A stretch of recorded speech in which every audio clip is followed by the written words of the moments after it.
Hello everyone, I hope you're well. Welcome back to the channel. I hope you are excited as an Arsenal fan for tonight's game. Liverpool versus Arsenal at the Emirates. After City's results recently, this game is massive for the title race. Today we're going to be discussing some key points going into the game. We'll also discuss the team that I believe that Mikel Arteta will choose tonight. So, apologies for the background. I know it's a bit sparse. I'm moving house. We've bought a new house, so that change is ongoing at the moment, which is why, obviously, everything's being moved out of this room. But yeah, we're just waiting on a date now, so we'll wait and see when that comes into fruition. Right, without further ado, what are the key parts for this game? For me, Liverpool are a team who are obviously very good at football, but at the moment are suffering in transitions. They are suffering when a team gets beyond their midfield and attack press, so the gap between their defensive midfield and their defenders is usually quite large, and they're a team that are suffering in terms of just goals being sloppily conceded.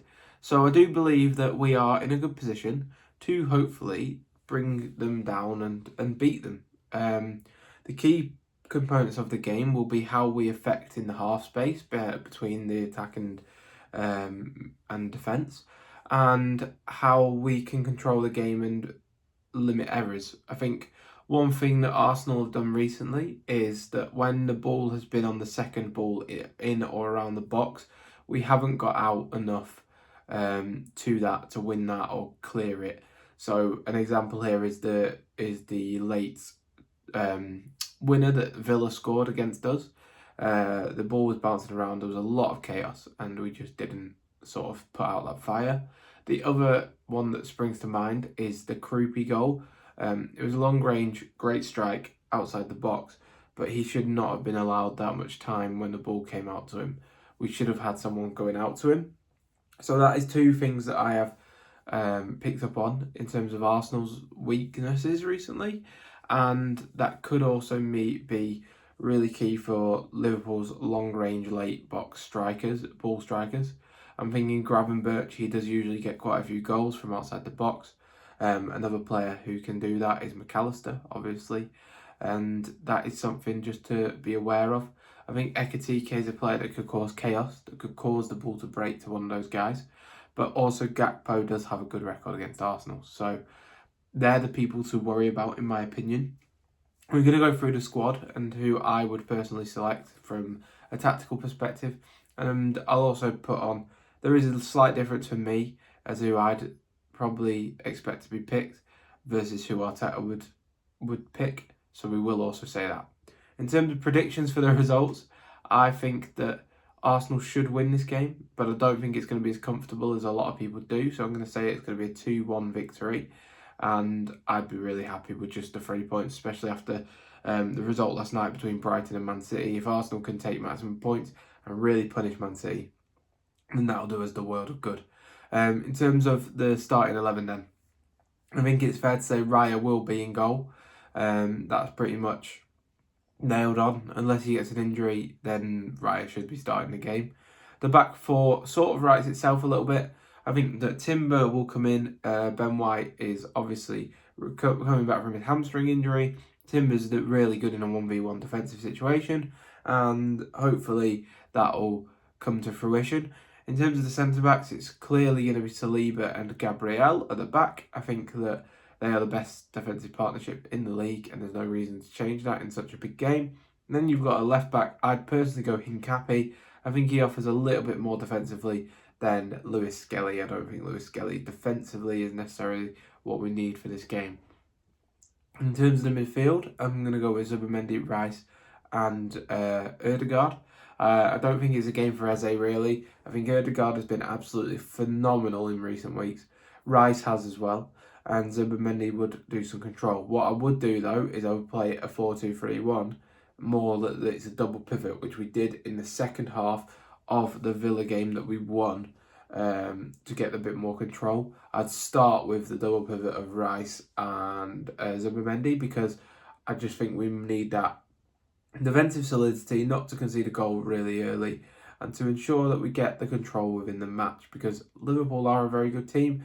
They'll have a lot of bruised egos around the squad, and it's likely that they will want to show that they are not inadequate, as their performances have shown in this season. So for me, I would definitely look at going for a double pivot with Ødegaard in front, and then I would go with, on the right, obviously, Bukayo Saka.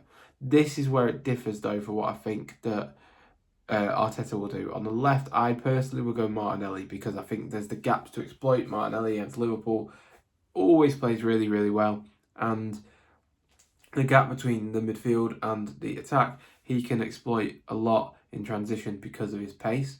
I'd also consider Madueke on the left wing for this game, just because of that physical ability in tight and that tight space dribbling, and his ability and pace to turn defence to attack. However, I do believe that Arteta will stick to his tried and tested, and he will stick to Trossard. For me, I think that Madueke and Martinelli, if they do come off the bench, can have a key impact in this game. I think that it is a game for them, and they could easily get a goal. So I'd go for one of them two on the left, but I think that Trossard will start. And then for me, the striker will be Gyökeres. I think we'll just stick with him for now. Jesus has shown parts where he's been good, but then last game, when he came off the bench, he was absolutely abysmal. So I think we will stick with Gyökeres for now until Kai Havertz is fully fit. So, looking at Liverpool, they're probably going to play either Conor Bradley and Kirkes, or Frimpong and Robertson at fullbacks. I think they are areas that can be exploited. Liverpool obviously have very strong, one centre half who's very strong in Van Dijk. I think Konate's having a poor year, but they have got quality, no doubt. And I think that in terms of their weak spots of the squad, fullback is one that has had a lot of upheaval this season, and is one we can certainly get at.